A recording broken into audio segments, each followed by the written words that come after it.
rush. Adrenaline rush, adrenaline rush now. Adrenaline rush, adrenaline rush now. Adrenaline rush, adrenaline rush now.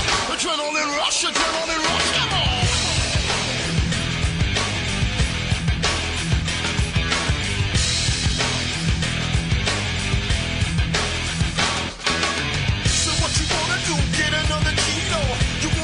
But you ain't got no flow. I'm on your TV, kicking up your radio. I'm on your video, mashing up your disco. You know when I come down, I come rough. I need no permission cause I'm in the right position now.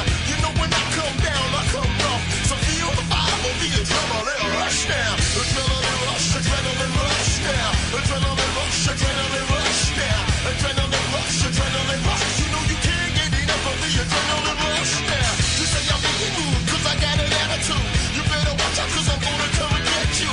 It takes a million or more to hold me back. So watch out, world, because I'm on the attack now. You know when I come down, I come rough. I need no permission cause I'm in the right position now. You know when I come down, I come rough. So feel the vibe of the adrenaline rush now. Adrenaline rush, adrenaline rush now. Adrenaline rush, adrenaline rush now. Adrenaline rush, adrenaline rush. You know you can't get enough of the adrenaline rush now. Adrenaline rush, adrenaline rush now. Adrenaline rush, adrenaline rush now. Adrenaline rush, adrenaline rush. You know you can't get enough of the adrenaline rush.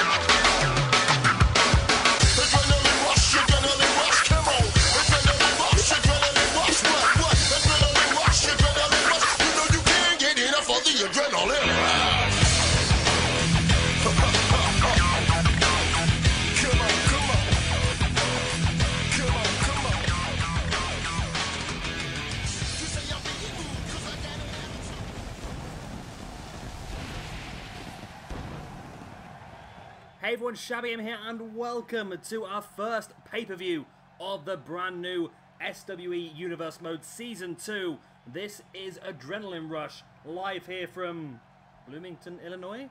And this, of course, is going to be an adrenaline-only pay-per-view. 5 brand new champions will be crowned tonight.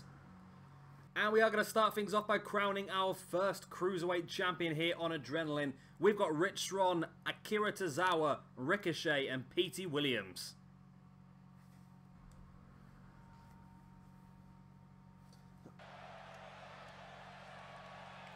And here we go. So yeah, like I said earlier on, we're going to have 5 brand new champions crowned this evening. This will be the first one. This, of course, is the Cruiserweight Championship. Akira Tozawa, the first man making his way to the ring. Alongside him will be Ricochet, Rich Swann, and Petey Williams in this match. Later on this evening, we're going to see DIY taking on WarMachine for the Adrenaline Tag Team Championships. We're going to have Nikki Cross taking on Alexa Bliss to become the first ever Adrenaline Women's Champion. We've also got a massive Intercontinental Championship triple threat match with Kevin Owens, Sami Zayn, and Kassius Ohno. And of course, our main event this evening will be Shinsuke Nakamura versus Kazuchika Okada for the Adrenaline Championship as well. And also sandwiched in the middle of there, we're going to see Matanza Cueto in his debut here for Adrenaline. He's going to take on both members of the Bushwackers at once. And also later on, we are going to see Big Van Vader taking on Will Ospreay. So, a big card here for you this evening. And it's a very special first pay-per-view as well.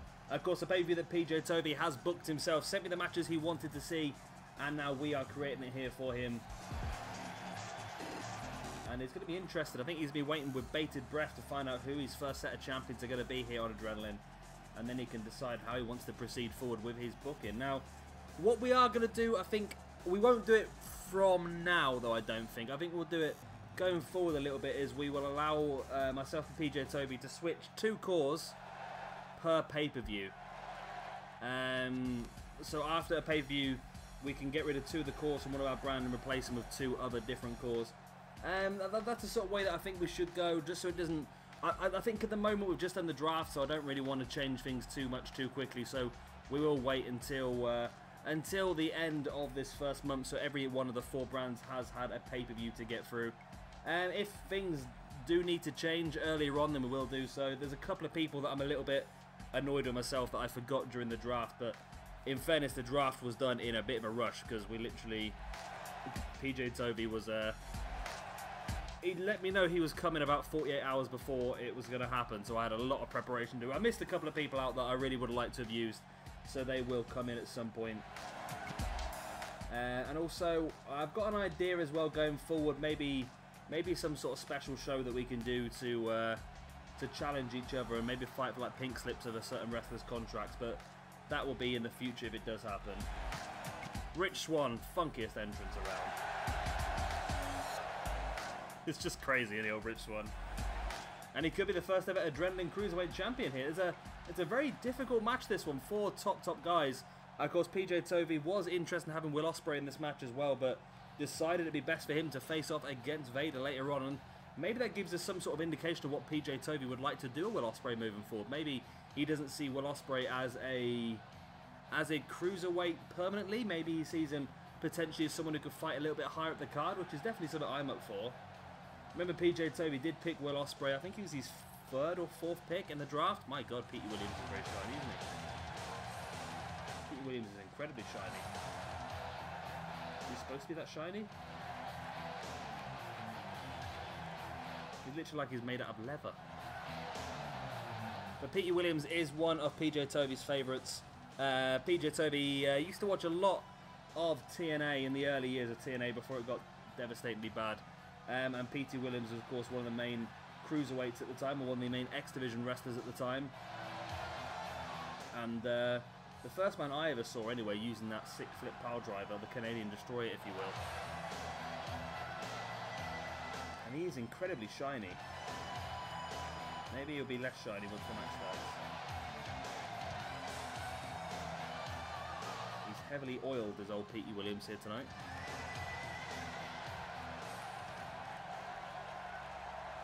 Adrenaline rush, adrenaline rush. Here we go. There it is for the Adrenaline Cruiserweight Championship. Who will be the first man on this brand to hold that belt? Who will be the first man in the universe mode in general to hold this belt? That's the question. Akira Tozawa, Ricochet, Rich Swann, and Petey Williams. Referee rings the bell and we are underway in our first ever championship match here on Adrenaline. We've only had 1 weekly episode so far, and from that weekly episode we won't see any of those guys here this evening. That's the way PJ Toby sort of did it. He picked the people he wanted at the pay-per-view, and then he made sure he had a pretty good show as well for you a couple of days ago on Adrenaline. And I think going forward it's going to be a little bit easier for him. Inverted 450 there by Rich Swann. You're going to see a lot of high-flying manoeuvres here, I think, today. And Rich Swann's looking pretty shiny as well. Pete Williams not too bad. But yeah, when PJ Toby's got a bit more time, because obviously after this one, then Adrenaline will have 4 more weeks until their next pay-per-view, which I think PJ Toby's got some stuff planned out already for that.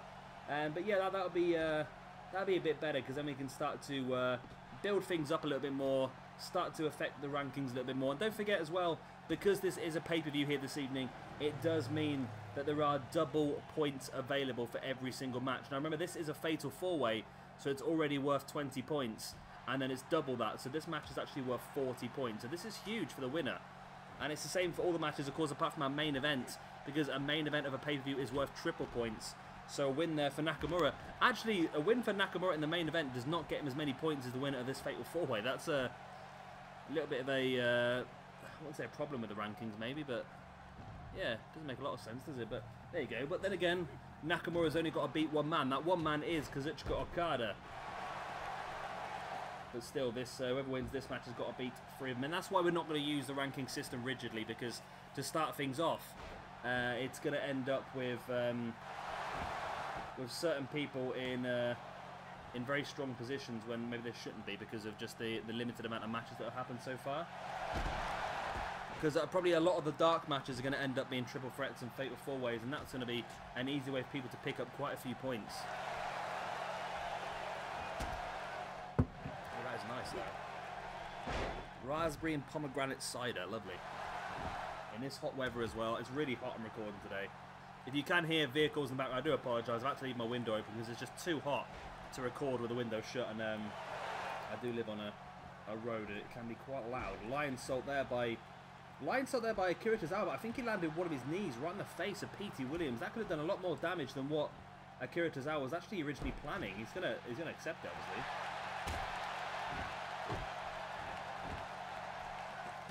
So remember, we are going to have a pay-per-view every single in-game week now. Of course, it'll be a little bit longer for us. It'll be every 10 days, will it? Yeah, because it'll be every 10th day. So next one we've got for you is going to be Throwdown's first pay-per-view, which is going to be called a Second City Throwdown, of course. Named because it will be CM Punk versus Zack Sabre Jr. in the main event of that one, as we found out a couple of days ago. So be sure to keep an eye out for that. Then we're going to have Octane's Locked and Loaded pay-per-view, which is going to feature an Elimination Chamber match. So, again, that's going to be big in a few weeks' time.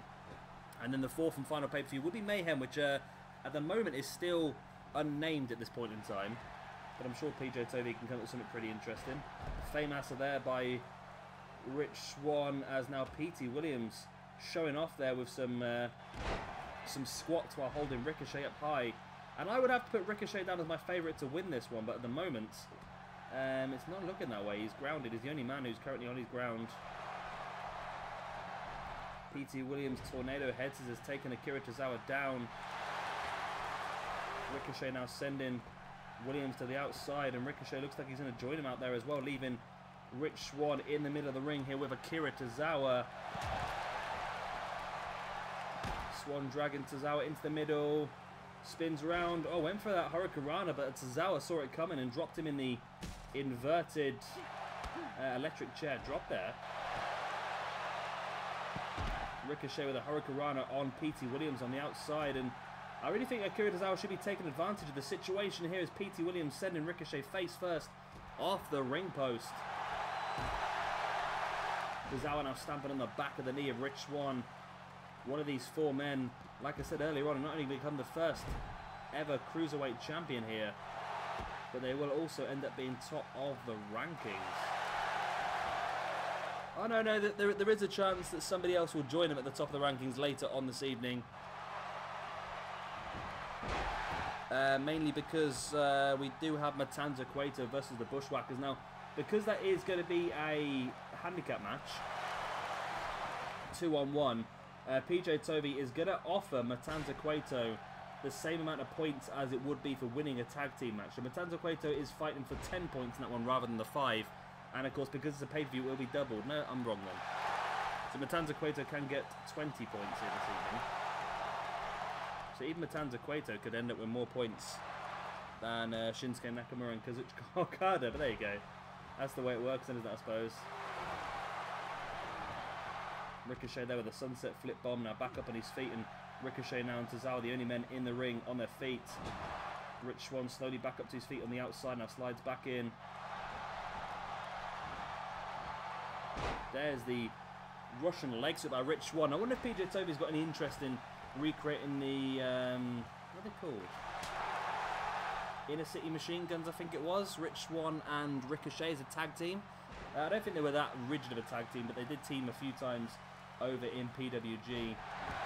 Armbreaker there by Tozawa, who then gets gets caught straight away there by Petey Williams, taking him up onto his shoulders, looking for an old-fashioned aeroplane spin here. Petey Williams then dropping Tozawa first on the ground. There's the pin. Ricochet's in once again and breaks it up once again.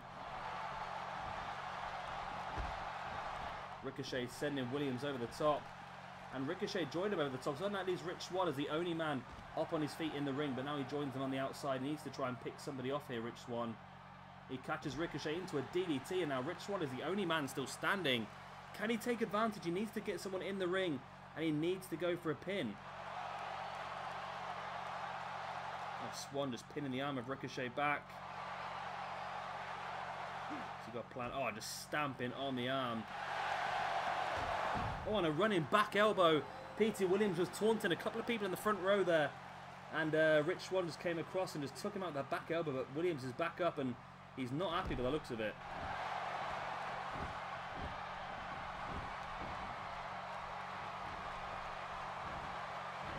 Akira Tozawa went for that backdrop. Petey Williams flipping out the back into a backflip and looking for a backdrop of his own. Ricochet just busted out a backflip there in the front of the people in the crowd there. Oh, Rich Swann once again, that running elbow drop, catching Petey Williams. And now it's only Williams and Ricochet who are in the middle of the ring on their feet. What's Petey Williams going for here? He's going for a big swing as Ricochet is up on the top rope. Ricochet with the 680 senton. Wow. I didn't think the bit of teamwork there by Ricochet and Pete Williams. I weren't expecting that. Williams fighting back. And Tozawa, you've got to think, should be easy to pin here. Tozawa slowly now crawling after taking that 680 senton, but nobody really went to pin him. Ricochet gets caught with the big suplex. Swann with the Famehouser on Akira Tozawa. Tozawa's really taking a beating in this one. It's just Petey Williams and Rich Swann on the feet now.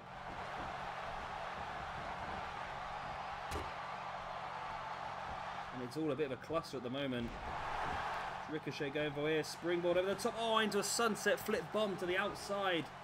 And that could be Rich Swann out of this match. Saito suplex there by Ricochet. He needs to go for a pin here. He's tapping his head like he knows what he's doing, but still, I think he needs to go for a pin. What's he going to go for here?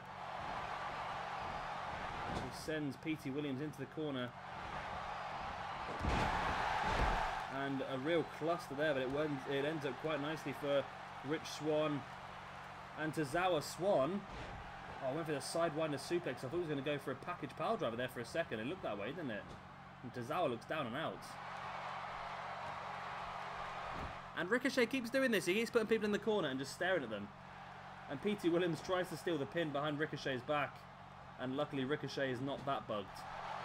I know he does the same thing to Petey Williams. I don't quite understand what Ricochet is doing here. I really don't.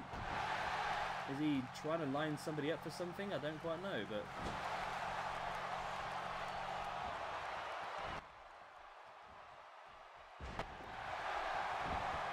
definitely broken. Oh, and he's... oh, I thought he was going to get caught then, but Ricochet now rolling up Petey Williams. Referee, need to count it, ref. 1, 2... Swann and Tozawa are down, but wow, Petey Williams kicked out just in time. And I think Ricochet should have won this, but the referee was so slow to get down that I think he's just screwed Ricochet. We saw something very similar the other day with this referee over on Adrenaline when he screwed American Alpha out of the victory as well. And it seems to be a problem that PJ2 might have here on Adrenaline with dodgy refereeing.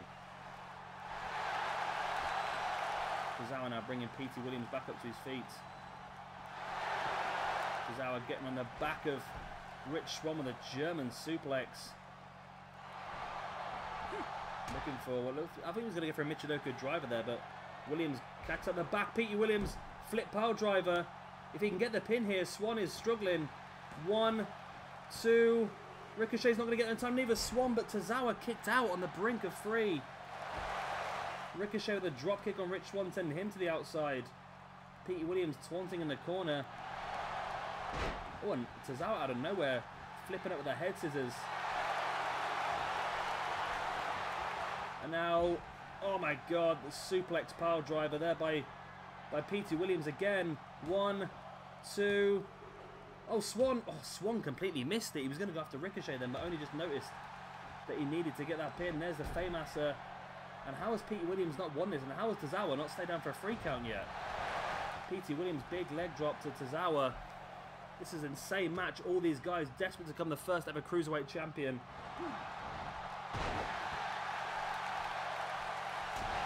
Rich Swann, big right hand to the face of Ricochet. Swann now just staring Ricochet there. He's going to join Ricochet on the outside. Maybe not the wisest move, leaving Tozawa and Petey Williams in the ring on their own. Tozawa's taken a lot of damage so far from Petey. And Tozawa now just taking a few seconds to try and get his head together where he has the opportunity. Petey Williams front charge with a big elbow to the back of the head of Tozawa. Taking Tozawa up once again.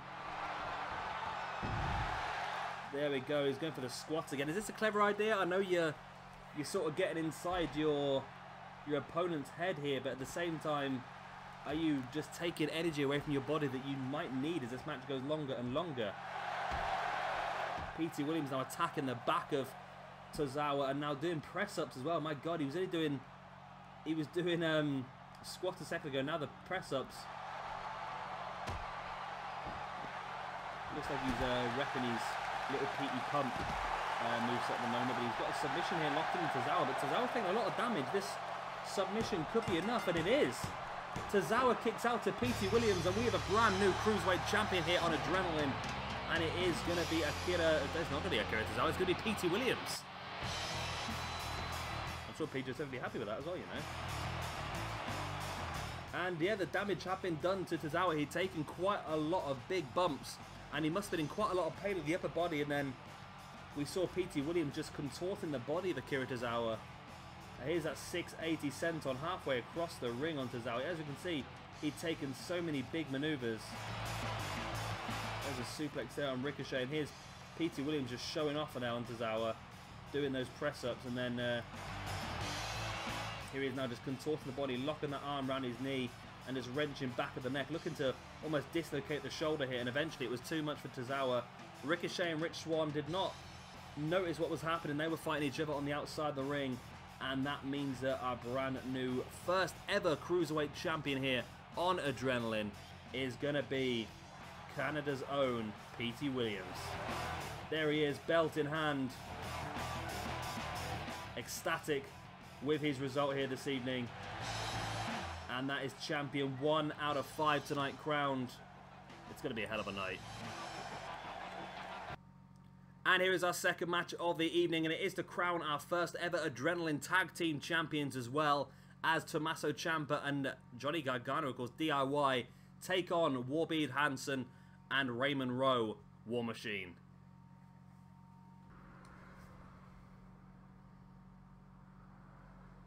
And here we go. Now, of course, we know that in real life, DIY as a tag team no longer exists, but for the sake of this universe mode to continue forward, I think we are going to be keeping with this team for now. However, who knows what will happen in the future. If PJ decides to split them, he can split them, but at the moment, I think he'd like to keep them because I'm not quite sure how strong his tag team division really is. He's got the Usos, he's got Blake and Murphy. Who else has he got? I've got the sheet here. Briscoe Brothers, Dudley Boys, Von Erichs, Dangerous Alliance, the Bushwackers we'll see later on this evening. And Rhino and Heath, who I'm pretty sure PJ Toby's not too keen on keeping together for too long. I think he might be looking to keep hold of Heath, and maybe Rhino might disappear into obscurity at some point. But here they are, WarMachine, the other half of this Tag Team Championship match. That's Hansen there on the close side to the camera, and Raymond Rowe on the far side. Two guys who are rumoured quite heavily to be joining WWE at some point this year. Don't know if it'll happen or not. These guys are currently the New Japan Pro Wrestling Tag Team Champions. So it'd be interesting to see if and when they do make that swap, what would happen with the belts and that sort of stuff. But it's interesting just because they're rumoured doesn't necessarily mean that they definitely will, as we've seen before in the past. People like Ibushi and Zack, we know WWE were desperate to sign both Ibushi and Zack Sabre Jr., but they both rejected whatever contracts were being offered them, whether it was down to money, whether it was down to opportunities or what. It was it's a tricky situation for WWE to be in, and they must be a little bit annoyed they don't have full control. But there you go, that is the ooh, I don't like that. I made that and I'm still not keen on it. That is the Adrenaline Tag Team Championships. If there are some dodgy belts, we will remake them again at some point, but They're not too bad. They look better in that screen. So Johnny Gargano and Tommaso Ciampa, Hansen and Raymond Rowe. They'll start things off with Gargano and Hansen inside the ring. And this match will not only decide who the tag team champions are, but it will also define who goes top of the championship or the tag team championship rankings as well, which would be good. Be nice to have the champions as the main guys in the rankings, wouldn't it, really? Gargano now drop kick to the back of the head of Hansen. And a big backdrop there by Johnny Gargano as well. Now locks in the head scissors, now dropping the elbows right into the forehead of Hansen. And a big boot to the back as well. Does that sign the crowd? It does say I just made a sign. I made a sign. Woo! Hansen now slamming the arm of Gargano into the mat. And brings in his partner Raymond Rowe. So of course these two guys were brought in quite late into season 1 of the Universe mode, but I'm a little bit annoyed that we didn't bring them in a little bit sooner, because they are quite a dominant tag team, of course, across both Ring of Honor and New Japan. And they've started working PWG recently as well, which I'm yet to see them in PWG, but I'm really looking forward to at some point catching up with a little bit of PWG. I'm going away on holiday in a couple of weeks' time, so maybe I can get a hold of a couple of DVDs and get them onto my iPad for the flight. That's what I did last time. I had about 6 or 7 PWG events on a memory card. Just watched all them on the plane. Rowe now, the front suplex on Johnny Gargano, dropping him face first into the mat. Now dragging him away from the corner and just rubbing him face first into the mat as well. Really showing no regard for Johnny Gargano. And at this point in time, it looks like WarMachine are in full control of this match. As Rowe now, big kick to the back of the leg of Johnny Gargano. And now is he looking to... Yeah, he locks in a figure 4 leg lock. Figure 4 leg lock here by Raymond Rowe out of nowhere, really. And just continuing the damage to Johnny Gargano. And at this point in time, I can't see that DIY are going to get back into this one. Gargano is really struggling here against both members of WarMachine. And here we see a little bit of double team now by WarMachine. And a double axe handle to the arm of Gargano. And they have been working on various body parts of Gargano throughout this match. But Gargano fighting back, tripping over Hansen. And he is going to make the tag here to Tommaso Ciampa. And Ciampa might suit this match a little bit better, because he is a bit more... He's a bit more gritty. He's got more aggression than what Gargano might have. Or maybe not, as Hansen just launches Tommaso Ciampa across the ring.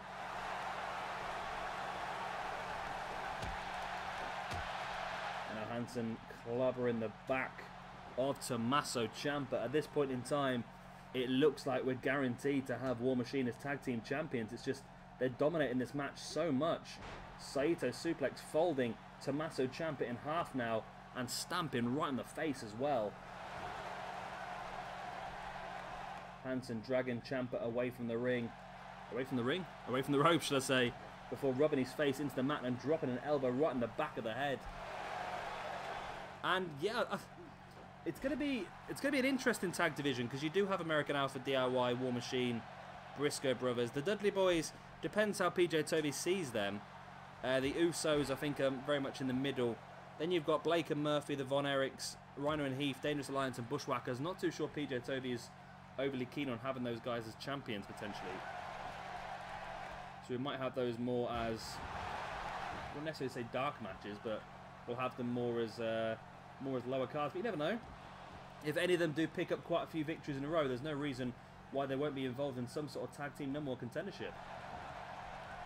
Ciampa now dropping. Hansen bringing him back up to his feet. Now Ciampa, big knee in the gut and a discus lariat flattening Hansen. Harnessing the spirit of Luke Harper there.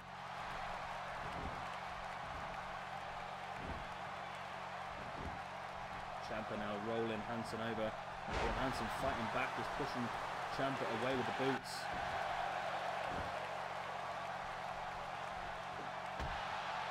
But Ciampa's starting to get a bit more into this one now.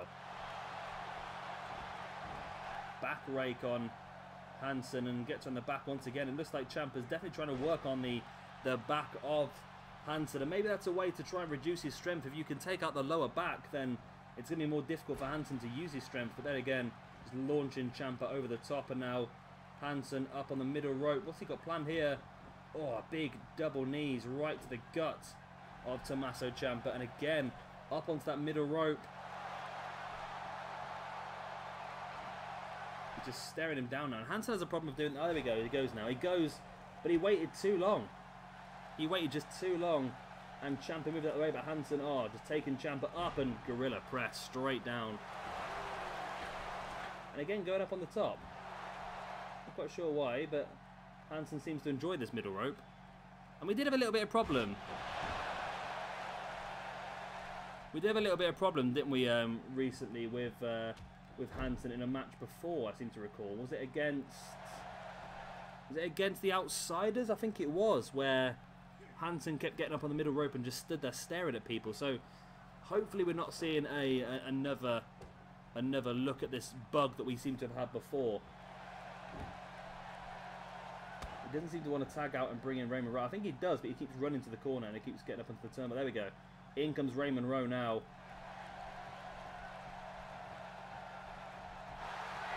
Rowe bringing Ciampa back up into a huge spine buster.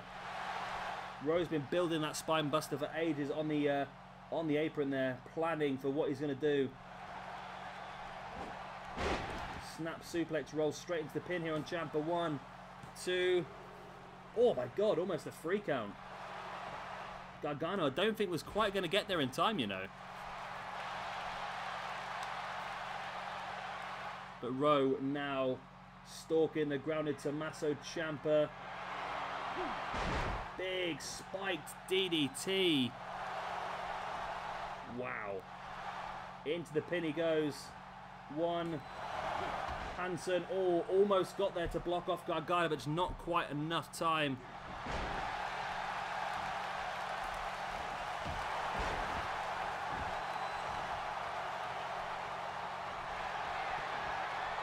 Ciampa now taking Rowe up onto his shoulders, looking for the air raid crash. There it is. Now Ciampa going for the pin. Could he have turned this one around? 1, 2. Oh, nearly. So close.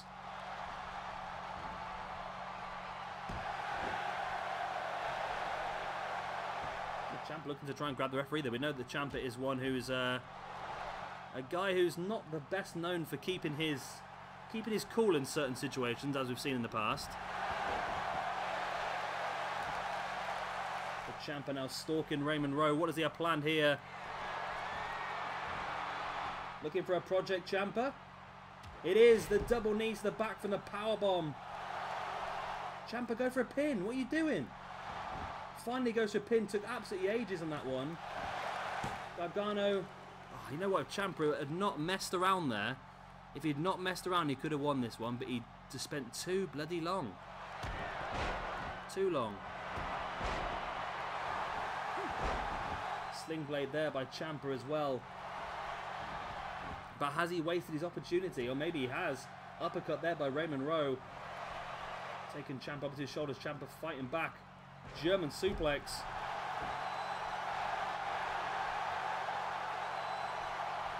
Ciampa now really getting some momentum going though.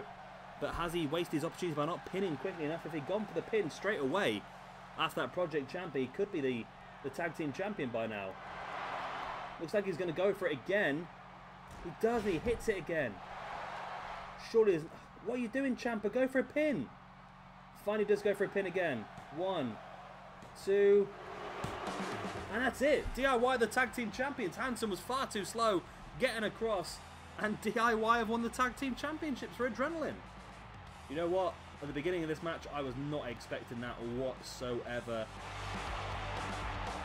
Rowe and Hansen demolished Gargano, but Tommaso Ciampa came in and was a force to be reckoned with. He turned this match around. There was that spiked DDT on Gargano. It wasn't quite enough. There's the air raid crash earlier on as well. But that was not quite enough. That was the brink of 3. That was really close. And here we see the second Project Ciampa. And he just took so long to go into the pin when he finally did. And Hansen didn't even move. I don't know what Hansen was thinking here. He must have thought that Rowe was going to get out of that, but he obviously didn't. And there we go. Our second set of champions, or second champion, I should say, crowned this evening. And it is going to be DIY. They didn't see gold at all in the first variation of the Universe mode. They had opportunities, but now they finally do hold gold as the Adrenaline Tag Team Champions. It looks like Peter Toby won't be splitting them up anytime soon. I'm happy. I would have been happy either way, because I do like WarMachine as well. And here we go, time for another championship match as Alexa Bliss takes on Nikki Cross to become the first ever Adrenaline Women's Champion. And here we go.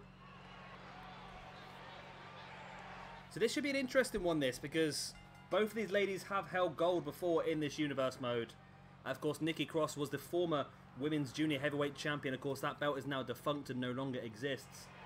And of course, we have Alexa Bliss, the former Throwdown Women's Champion, lost the belt only a few weeks back at Evolution. Now has a chance to hold gold on a brand new show. Just like she did in real life, I suppose, didn't she? Seems that way. Oh my god, I'm so hot.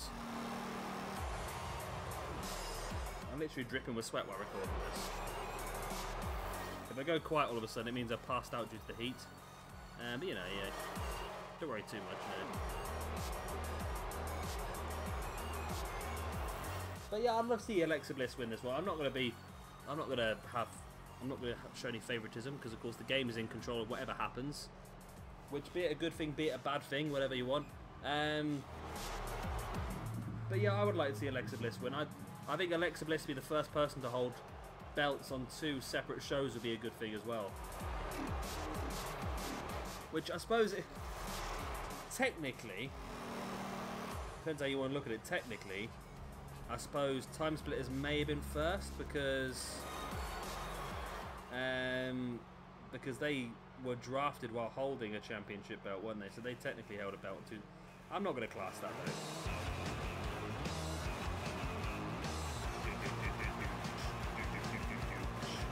And here she comes, the mistress of sanity herself, Nikki Cross. Now, of course, Nikki Cross defeated Paige to make it away here, and Alexa Bliss defeated Ember Moon. So which one of these two is going to pick up the second victory in a row? And pick up that gold. Hopefully this belt looks... I made these belts a few weeks back now, and I can't remember what any of them look like, so I'm... Some of them look pretty good. Like the Cruiserwright Championship, I'm happy with. The tag team belts were okay, but I'm not sure if I'm overly happy with them. Hopefully the women's belt's okay. I'm pretty sure the Adrenaline Championship itself is pretty good. And the Intercontinental Championship is pretty good as well, I think.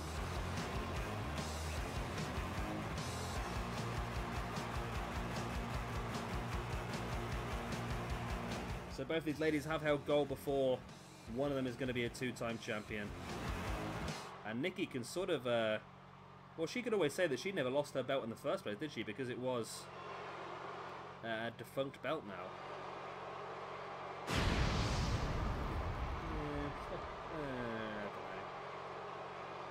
They all look very much the same, my championship belts, don't they? But there you go. And there it is, the Adrenaline, not Throwdown. I keep getting confused because it's green now. The Adrenaline Women's Championship. Bell goes, we are underway. Alexa Bliss versus Nikki Cross. Nikki Cross, backbreaker. And now just instantly just forcing Nikki Cross over her knee, doing some damage to the back as much as she possibly can.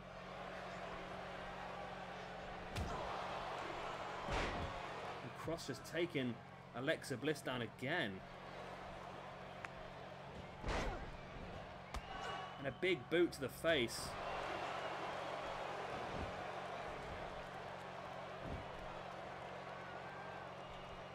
And Nikki Cross taking the top pad off the turnbuckle. We know she's a bit more crazy than Alexa Bliss.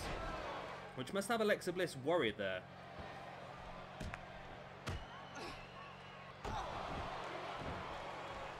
But taking tops off the turnbuckle pad and so forth like that could be something that really can affect this match later on, do a lot of damage. To either of these two ladies doesn't necessarily mean that Alexa Bliss is going to be the one to hit that. Nikki Cross could have been the architect of her own downfall here.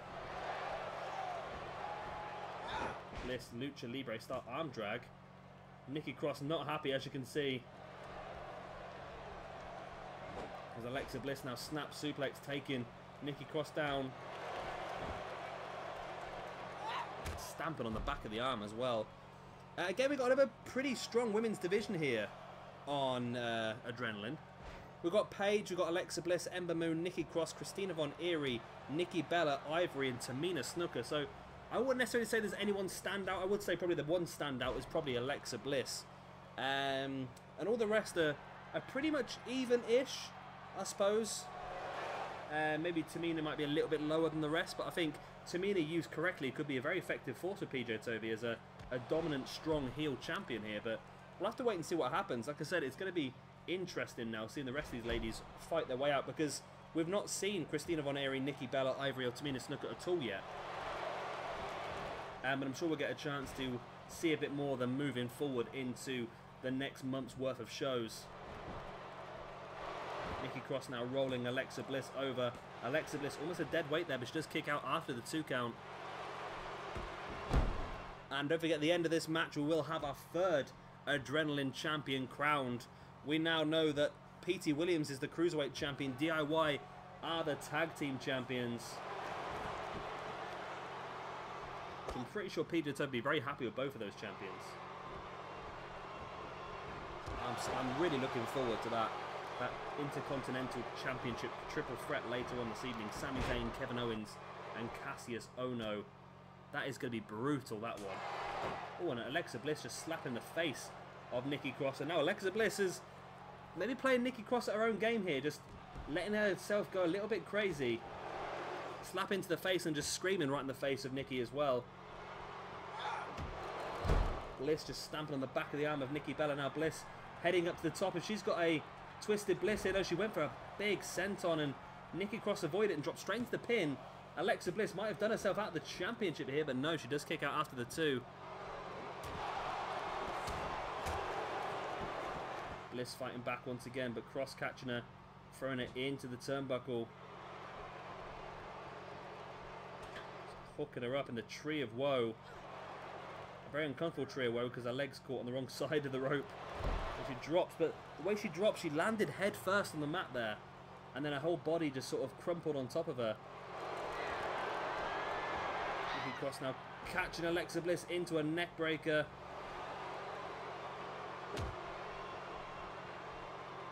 Cross just stamping on the face of Bliss, now dropping double boots right in the side of the head as well. And now a leg drop. Nikki Cross in firm control of this one. Stalking Bliss as she makes her way up to her feet. She's got her hooked into that spinning fisherman's neck breaker. There's the pin.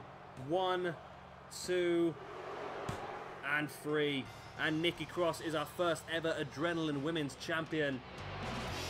Alexa Bliss, this won't affect her too much really, because she would have started on 100 points as everyone did. She's gained 5 points for getting here, and she's lost 5 points here, so she goes back to 100, which is going to put her joint 2nd in the ranking. So she's still very much involved in that Women's Championship picture. And Nikki Cross, on the other hand, she gave 5 points for being here. She gave 5 points for getting here, of course, with her win on Adrenaline. And now she's got another 5 points here, which is double because it's a pay-per-view. So she's on 115 points, which means she's top, which she should be. Of course, both Paige and Ember Moon are both on 95 points because they both lost their matches on Adrenaline. So rankings-wise, it doesn't affect Alexa Bliss too badly. But of course, she would love to have become the first ever Adrenaline Women's Champion. There was a fisherman's neck breaker there by Nikki Cross, and Bliss was out for the count. She was out for a 10 count, not just a 3 count. And Nikki Cross holds gold. Now, of course, Nikki Cross is technically the first person to hold gold across 2 brands. but I'm not classing Showdown as a brand. It was a minor show with a minor championship, so she's holding a major belt now, which is what she hasn't done before, and let's just see how well her women's championship run goes. And here is our next match of the evening. It is going to be a handicap match as Matanza Cueto takes on the Bushwackers.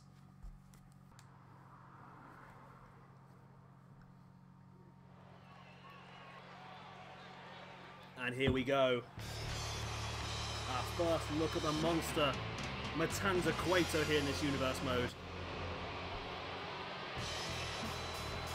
He is going to be a force to be reckoned with, and this evening he demanded something special. PPV wanted to put him in a standard singles match, but he wanted to prove himself. So he's ended up in a handicap match. Granted, beating both the Bushwackers is probably not as impressive as winning a singles match, but because it is a handicap match, PPV has agreed to give Matanza a tag team score for the ranking. So basically, tag teams get 10 points for winning rather than 5.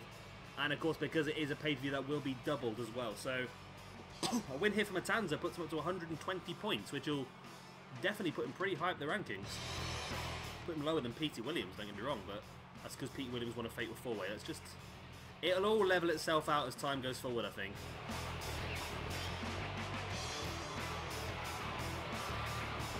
And I'm looking forward to seeing Matanza Cueto in action. In real life, he is an absolute beast. Incredible, incredible moveset. Very similar to Jeff Cobb's moveset for some reason. Not quite sure why, but there you go. And here comes his opponents, the Bushwackers. And I'm not even going to try and tell you which one's which, because I honestly haven't got a clue. One of them's Butch, one of them's Luke. I suppose they're not knackered by the time they get to the ring doing it, you know?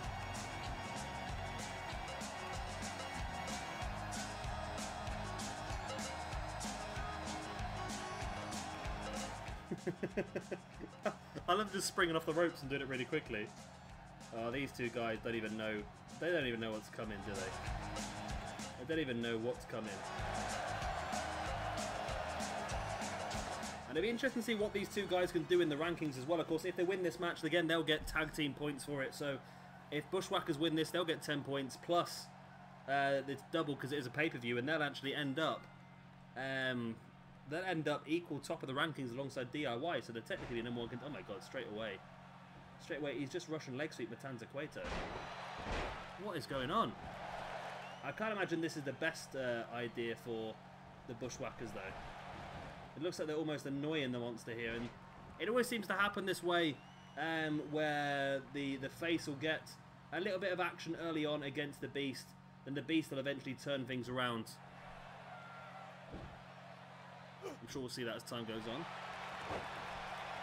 Or will we? Or will we see the rise of the Bushwackers? Will the Bushwackers become the most effective tag team in the whole of Adrenaline?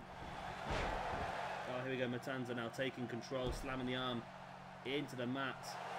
A standing shooting star press. And that sort of gives you an idea of roughly what sort of wrestler Matanza can be. He is a very agile big man. Similar to what people say about Luke Harper. But still, Bushwackers gaining control back. And slamming the head of Matanza Cueto into the mat. Matanza now shoulder block. Bringing him back up to his feet, and oh my god.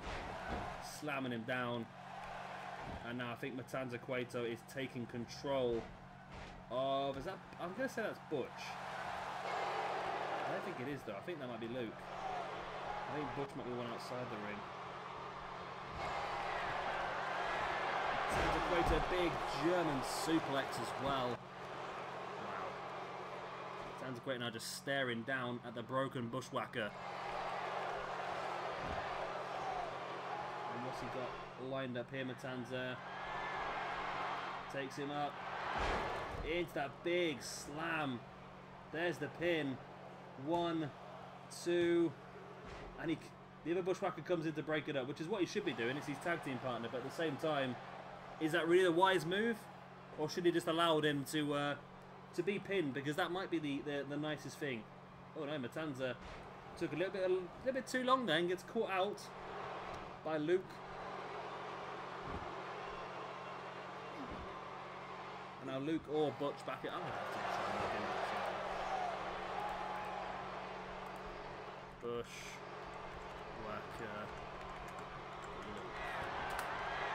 Why is it cut out half my type?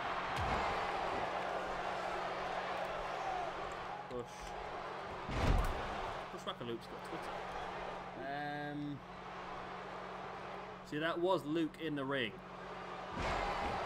Yeah, that was Luke in the ring. So, is that now Luke? I've lost. I can't see the faces now.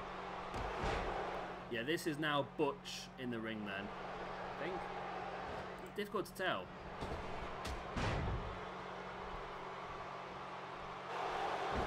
It's difficult to tell at this point in time. I'm pretty sure that's Butch in the ring and Luke on the apron now then. And that's Matanza destroying the pair of them. He's dropping an elbow into the inside of the knee of Bushwacker Butch. I think. And now... oh, big gut-wrench suplex as well.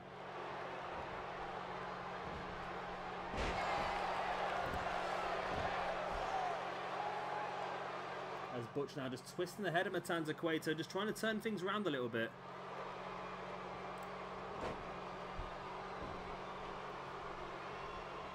It looks like he's going to bring Luke back into the match. He does. He's catching Matanza with a couple of big right hands now. Drags him into the middle of the ring and he's going to go for the Russian suplex. Russian leg sweep once again.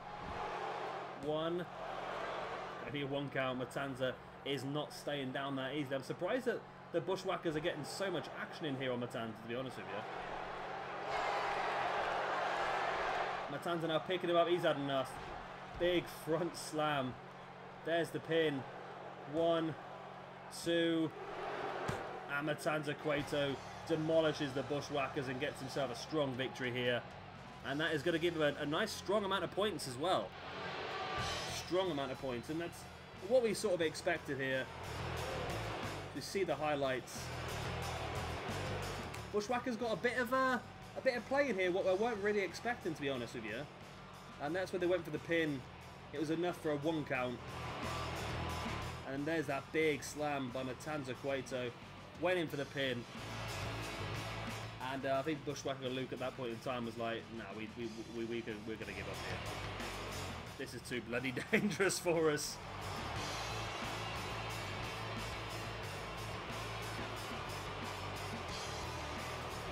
And there we go, mark it down on my sheets. Matanza Cueto defeats the Bushwackers and gets himself a nice lot of ranking points to go with it. And here we go, here it's time now for the big Intercontinental Championship match. Sami Zayn versus Kevin Owens versus Chris Hero, or Kassius Ohno, whatever you want to call him these days. And here we go.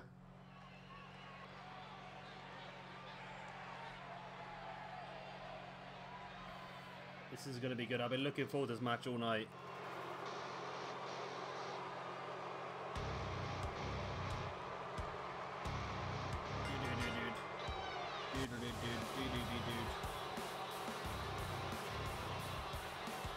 Good old Kevin Owens. Now PJ Toby's a little bit torn with all 3 men in this match. He sort of stated that all 3 of them could very well be main event challengers, and I think that's the way that I think a lot of the brands are going to work. I think all the brands have got very strong members, and I think that's going to mean that both the main event and the upper mid card pictures are going to be very strong as well. And I think that's going to be the same across all the shows, but the winner here will be the Intercontinental Champion, and the losers will not necessarily just go into obscurity. They might still fight out for this belt. They might even move up to the main event picture. That's just the way this universe mode is going to work. It's going to be all around. It's going to be everywhere.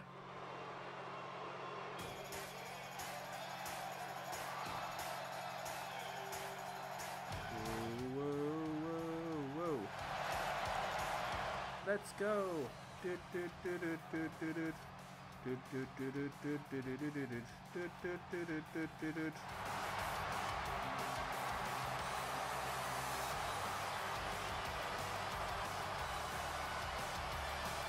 Sami Zayn. Of course, Sami Zayn was a former champion in our opening universe mode, wasn't he?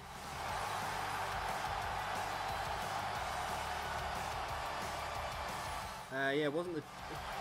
He won that epic triple threat match, didn't he, between Kevin Owens, Brock Lesnar, and Sami Zayn. So we know Zayn has this triple threat victory in his locker. Of course, I think he won that with a... I think he won that with a Koji clutch, didn't he, on Kevin Owens as well.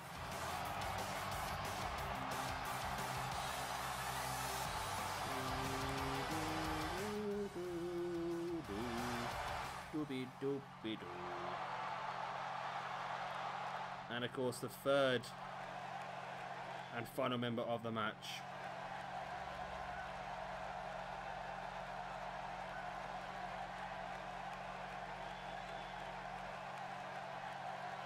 is going to be Mr. Kassius Ohno, or Chris Hero. I think I've got Chris Hero in this one. Very difficult to find a good Chris Hero on this game. I'm really hoping that he is going to be scanned ready for 2K18. I think he did debut just in time. There's no reason why not. He might end up being DLC. But I think this is the best hero we've had so far.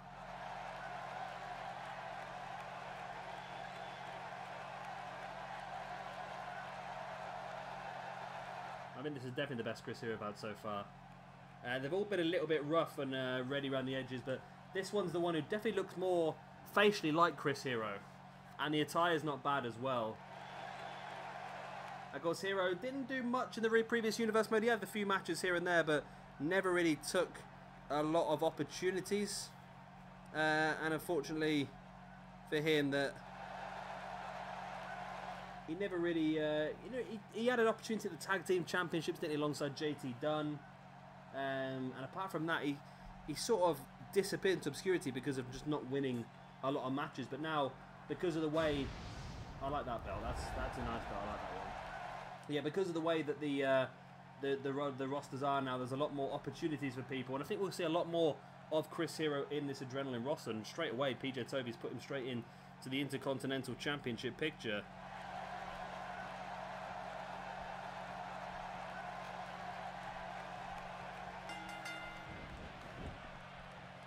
And Kevin Owens straight away dropping out of the ring. That's a nice little animation there.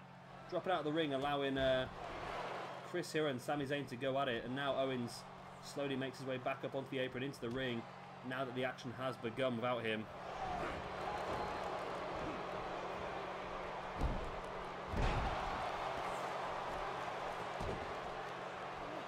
Owens now hooking the arms. We know not to get trolled by this anymore. We know it. WWE did not allow power drivers, especially of the package type. Hero now with a cravat style suplex, launching him. And for the early part of this match, it is going to be pretty messy until they start to take a little bit of damage, and that's when people start to roll out the ring. Here we go with like Kevin Owens here, which is going to allow Sami Zayn and Chris Hero to go at it.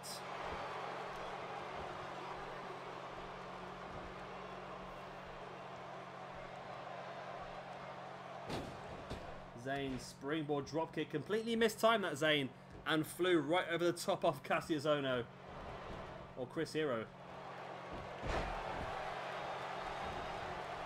Tornado DDT there by Kevin Owens, straight into the knee to the face, now taking Zayn up as well. Into a gutbuster, and all of a sudden Owens to the back senton as well, taking control of this one. He could be the new face of Adrenaline here. Owens sending Hero into the corner. Now into a nice release dragon suplex.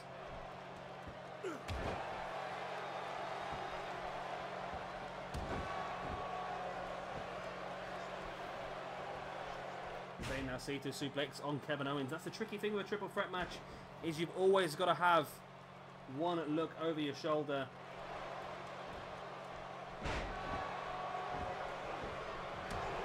Just when you think you've got the match in control, somebody pops up behind you and takes you out.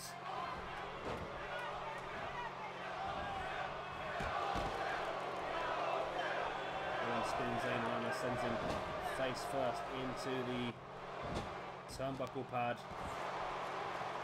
We're going to see Owens line up for a cannonball. We do. Cannonball by Kevin Owens on Sami Zayn. Now drops into the pin. Heroes down the outside. 1, 2. No, there's only a 2 count. I didn't think it made a 2, to be honest with you. Big right hand to the side of the head of Sami Zayn. Now Hero went for the Saito suplex, but Owens dropped it into that crossbody. And Owens is taking firm control of this match. Seems to have the better of both of his opponents. Well, Sami Zayn out of nowhere rolling through Owens. Owens, I think, was lining up Chris Hero. I thought Zayn was going to go for a haluva kick then. 2, 3, 4, 6, 7, 8, 9, 10. Rolls him over into the pin. 1. Only a 1 count. Wow, Chris Hero really not in too bad of a condition at this point in time by the looks of it. Drop kick to the back there by Zayn on Hero. Owens is dropping an elbow straight across the throat of Sami Zayn. And now it looks like Owens is going to go for the pin on Hero. 1, 2. Only a 2 count. Which one of these 3 men is going to become the first ever Intercontinental Champion here on Adrenaline? Big neck breaker there by Kevin Owens. 1, 2. Zayn got there just in time to break that one up. Not sure if Hero is going to kick out of that. Zayn fighting back with the right hand in the gut of Owens. They're sending Owens face first into the turnbuckle. Zayn with the exploder into the turnbuckle as well. Oh, Zayn's gone to get a weapon out, and Hero's just jumped on top of... Oh, my God. Hero almost stole that from Zayn. Zayn was not paying attention. Well, now Zayn lining up Owens after hitting the Saito suplex on Hero. Zayn locking it in. Koji clutch. Is Kevin Owens going to tap out here? Is Kevin Owens going to tap? I don't think Chris Hero is going to get there in time to help out. Hero is back up to his feet now. And does break up the submission hold. Wow. That's how Sami Zayn won that triple threat at Royal Rumble in our first universe mode. Oh, Northern Light suplex, not quite enough to keep Hero down. Zayn bringing Hero back up to his feet now. Into a Blue Thunder bomb, and Zayn is on fire here. 1, 2. Oh, that was so close to a 3. It's unbelievable.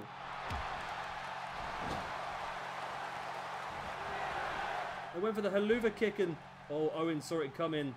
That's the familiarity between these two. They know it. They know each other so well. Now, Hero on the floor is just getting in the way of everyone, but whoa! Get off my microphone. Sorry, there's a fly in my mic. It came out of my cider. Where did it even come from? So I got completely distracted there. Flygate. Got harassed by a green bottle, which is like a blue bottle, but it's green. Zayn again with a pin, but I think Owens is back up on his feet, but he's not going to get in time, is he? But Hero did kick out after 2 anyway. Zayn dropping at the back of whatever that was into a reverse DDT onto that sledgehammer as well. Zayn now sending Owens into the corner. What's he going to go for here? I don't know if he has... I think I've mentioned this before, and he has the... yeah, he's got it. He's got it. Oh my god, the brainbuster onto the turnbuckle pad. That was one of the old finishes he used to use on the indie scene. Now catching... Oh, I thought he was going to go for the Koji clutch then. It's Owens just... A Hero just rolling everywhere. Oh my god, and Hero just broke that up on the brink of 3. And what a match this has turned out to be between these 3. Zayn fighting free. And Zayn has been outstanding here this evening. Not held gold in this universe mode before, but looking like it's a possibility here tonight. Explode it into the corner. Oh, but Kevin Owens catching Zayn. Sends him off the ropes. into a pop-up powerbomb, drops into the pin. Hero's down. 1, 2, and 3. And Zayn was fantastic this evening, but Kevin Owens, ever the opportunist, took advantage. Zayn hit the exploder suplex on Hero into the turnbuckle, and then Owens out of nowhere, catching Sami Zayn with a pop-up powerbomb. That was the cannonball early on in the match. Only enough for a 2 count. Just cutting across his neck there as well with that reverse DDT with the elbow combination, and trying to steal the victory over Chris Hero, who Zayn had already done the damage to. Again, only enough for a 2 count. There's the exploder suplex into the corner earlier on in the match, followed up by the Northern Light suplex. This is the point in the match where Zayn really came into it. He had a quiet start, Zayn, but as things went on, he really became dominant. However, he could not survive that pop-up powerbomb. And Kevin Owens is your new and your first ever Adrenaline Intercontinental Champion. And there we go. The new face of the Intercontinental Division. The new face of Adrenaline, he'll be telling people as well. And he is holding gold. Now, he is now technically the first man to hold gold on 2 separate brands. 2 separate proper brands, because Kevin Owens did hold the Throwdown Championship. And now he's holding the Adrenaline Intercontinental Championship. So I'm going to class Owens as the first man to hold gold on 2 separate shows. I know technically Nikki Cross has done it, but because her first belt was from a minor shared show, I'm not really classing that. But Kevin Owens is now probably the most successful man in this universe mode at this point in time. However, CM Punk has a chance to really take the moniker next week if he can defeat Zack Sabre Jr. at Second City Throwdown. And here is our next match this evening. It is going to be Big Van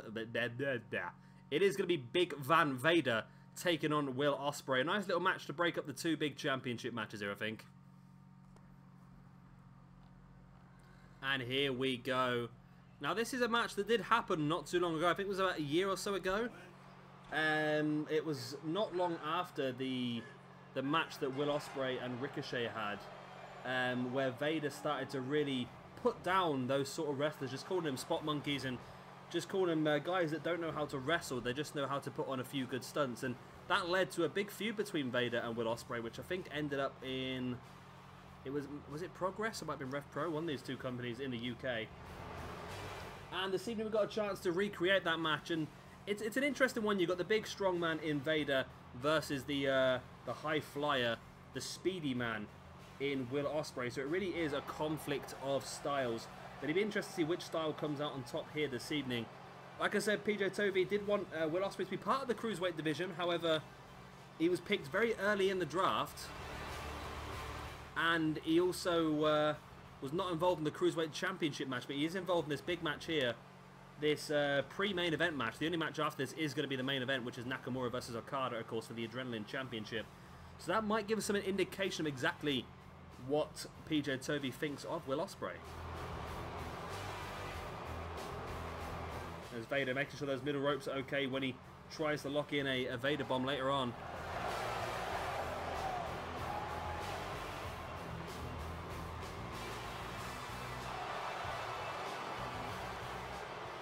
It's time. It's time. It's Vader time. And here comes his opponent. One of the prime high flyers in the world at this point in time. A man who's working for every company under the sun, apart from the WWE at the moment. Of course, that is Will Ospreay. And rumour has it that WWE were incredibly annoyed when...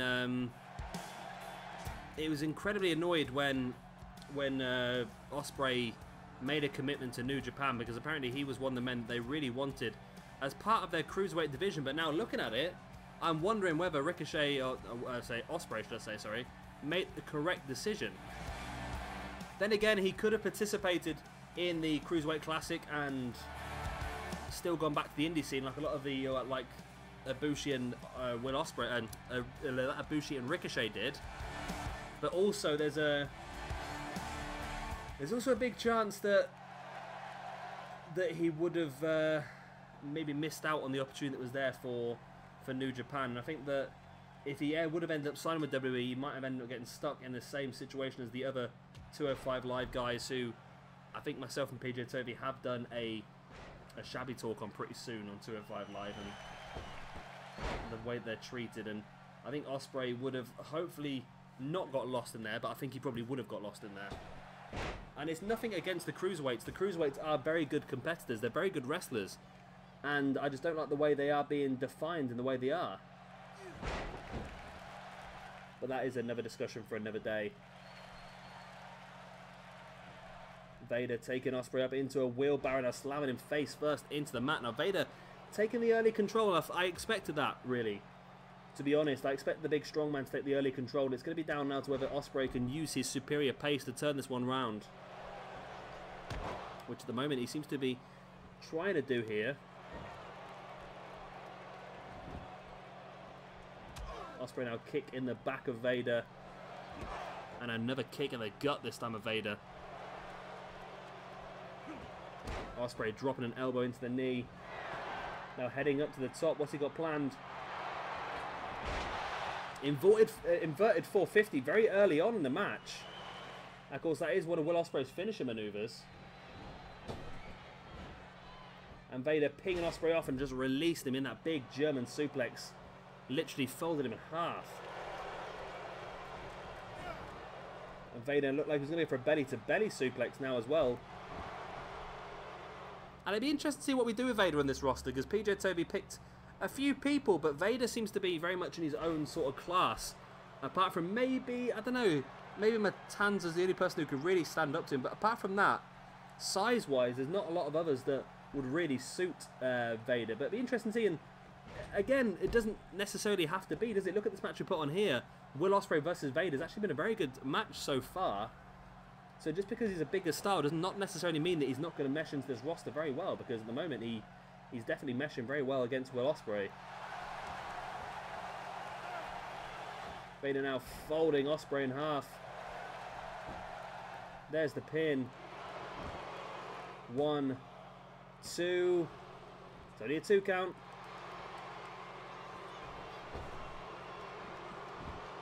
Ospreay rolls out of the ring.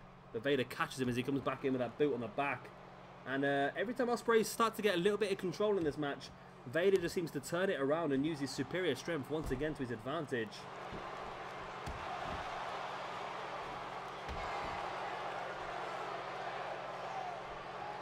Vader now dropping his entire body weight across the chest, and that's just going to force all of the air out of the body of Will Ospreay. But Ospreay tripping Vader over. He's in a good position should Ospreay try and go for a high fly maneuver, but no. Vader's back up and again just using his strength, sending Ospreay over the top. And now bringing him back in via a belly-to-belly suplex over the top rope. There's the pin by Vader. 1, 2. It's only a 2 count.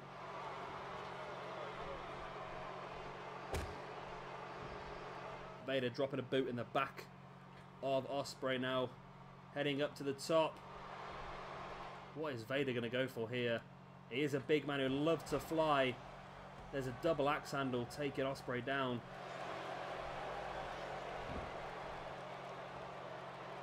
Slamming the knee of Ospreay into the mat, and that's a wise move, knowing that Ospreay likes to use his high fly maneuvers. Hitting him in the knee like that is definitely going to slow him down now. Vader going to use his superior strength to lock in a camel clutch submission. Is that going to be enough to make Ospreay tap out here? No, Ospreay uses agility to squeeze back underneath Vader. Vader sending Ospreay into the corner. Oh, what's Vader going to go for here? Looks like he's going to go for the Vader bomb. There it is. And follow up with a big elbow. I don't know why he doesn't go for the pin there, Vader, to be honest with you. Now he goes for the pin. Is it enough, or is that little bit of delayed time gonna... Yeah, that little bit of delay allows Ospreay the chance to kick out. And now Vader now lining up Ospreay once again. This could be bad for Ospreay. Now I'm confused with Vader, because I'm pretty sure this is a Vader bomb as well. I think I may have named his splash the wrong name, but either way, Big Van Vader picks up a massive victory here against Will Ospreay at Adrenaline Rush. Now, that's a big win, that is, for Vader. And that's definitely going to give him a nice little boost in the rankings. Of course, he gets 5 points for a win. It's double because it is a pay-per-view, so that'll put him up to 110 points, which will put him quite a bit ahead of quite a few other people. So Vader is now definitely in the top 10, I would say, on the rankings, which is definitely going to be a position that he's going to be very happy in.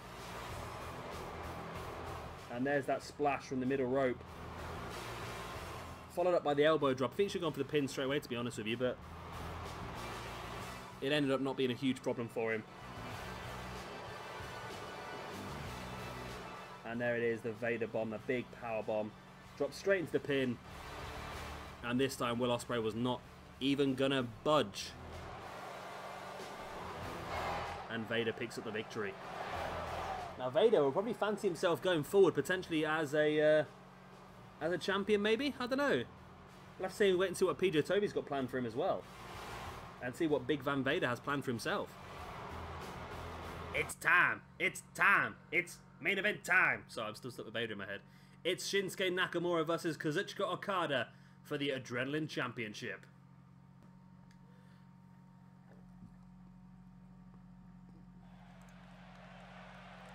And here we go. The following match is scheduled for one fall, and it's to crown the first ever Adrenaline Champion. Introducing first, the former Throwdown United States Champion, former two-time Throwdown United States Champion. Of course, the man, the myth, the legend, the man with more charisma than Roman Reigns but can barely speak a word of English. Of course it is Shinsuke Nakamura. Doobie doobie doop doo. Doobie doobie doo doo doo doo. This is going to be an exceptional match. When PJ Toby put this together, I was happy and then also really annoyed that I had to compete against a pay-per-view that had a main event of Nakamura versus Okada. It's not a situation I want to be in, to be honest with you. But there you go. I'm happy enough just to be here and record it, to be honest with you. It's two guys that I was desperate to get on one of my rosters. Of course, PJ Toby had it great because Adrenaline was a brand new brand and he was going to be taking control of it. It meant basically that he got, the way we did the drafting, basically whoever had the least amount of people on their brand got to take the next draft pick. And because Mayhem had 9 people due to champions and so forth and stables, Frozen had 5 people or 6 people, I think it was. Octane had 3 or 4 people as well. So PJ Toby got like 4 picks for Adrenaline before I got anybody. And he really took advantage with picking Nakamura, Okada, I think it was Will Ospreay as well. It was just insane who he picked. It was really out of left field. I wasn't expecting it from him either, really. But there you go. Shinsuke Nakamura didn't really have an opportunity at the main event championship over on Throwdown at all, but like I said, he was the 2 times United States champion. And now here he is, facing off against the Rainmaker himself, Kazuchika Okada. Okada was a former Throwdown champion, so he's the chance here this evening to take the belt. What was that? I just went a massive bang outside my window. He has the chance to become the first 2-time main event champion across 2 brands. Of course, we saw Kevin Owens earlier to hold a championship on 2 major brands in this universe mode, the first man to do so. But Okada here has the chance to hold 2 main event championships on 2 separate brands. So that's 1 step ahead of Kevin Owens, and of course it was Okada who took the belt away from Owens. Can't get these 2 guys split up, can we?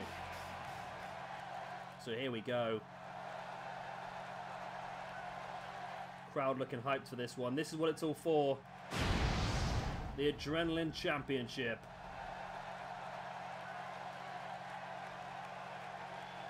Or title, because championship doesn't fit in. Referee holds the belt up high. As Shinsuke Nakamura takes on the Rainmaker, Kazuchika Okada. The referee rings the bell, and we are underway. One of these two men is going to walk out the Adrenaline Champion. PJ Toby's watching this video right now with bated breath. He wants to know exactly who his champion's going to be so he can plan out his next month's worth of shows. And who's going to be getting the opportunities as well. Nakamura dropping a knee straight across the chest of Okada. There's a big boot to the back of Okada as well. Okada uppercut on Nakamura. But Nakamura fighting back straight away. Big knee strike to the gut, and that's one thing that Okada's going to have to be wary of and try and avoid is his knee strikes. Nakamura is not the he's not the softest striker in the world, should we say. Okada now bringing Nakamura back up, and Nakamura playing possum, tripping Okada back over and taking control of this match early on, really. Look at that dragon sleeper. That is really vicious. The contortion of the body of Okada, but he did have enough strength there to roll Nakamura through. Okada now see hit with force. He actually hurt an elbow.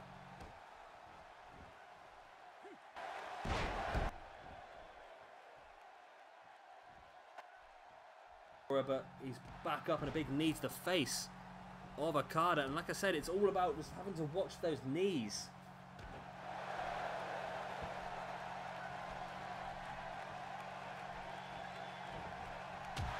Okada fighting there with a knee, the boot to the face, and a running forearm as well. And at the moment, both these guys know each other so well. They really are quite well averse to each other. Of course, both working in New Japan for so long. They know each other's styles very, very well. And they were both even part, if I'm correct, they're both part of the Chaos stable as well. So, good friends as well. Nakamura sit-out powerbomb. Where'd that come from?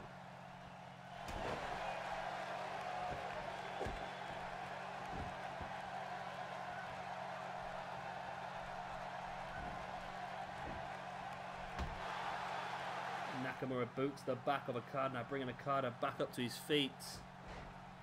Shoulder block there. Again, bringing Nakamura back up to his feet, now up on the shoulder. What's he looking for here? Looks like an air raid slam, and he does hit it. And it was Nakamura who took control of this match early on, but Okada now looking to take control. Now there's a springboard senton.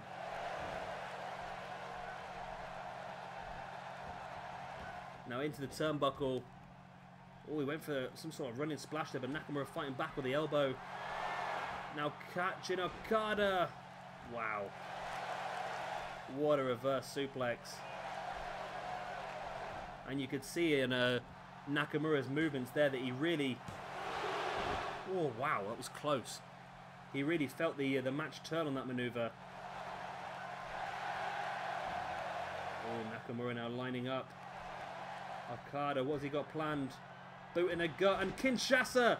The Kinshasa! Have we got a new champion? 1, 2, and it's it! It's free! Oh wow! That was a short match, wasn't it, really? That was a very short match. I don't know what happened to Okada there. It was just a very short match. It's been probably the shortest match all night, and this is the one that's been on slow momentum. All the rest have been on normal momentum. This was supposed to be the long classic epic, but there you go. Nakamura finally gets himself a main event championship. He's done the opposite to Kevin Owens. Of course, Kevin Owens, former main event champion, now getting the upper mid-card belt. Nakamura, former upper mid-card champion, now getting the main event championship here on Adrenaline. And there we go. 1 Kinshasa was all it took for Kazuchika Okada to stay down and for Shinsuke Nakamura to become your first ever Adrenaline champion.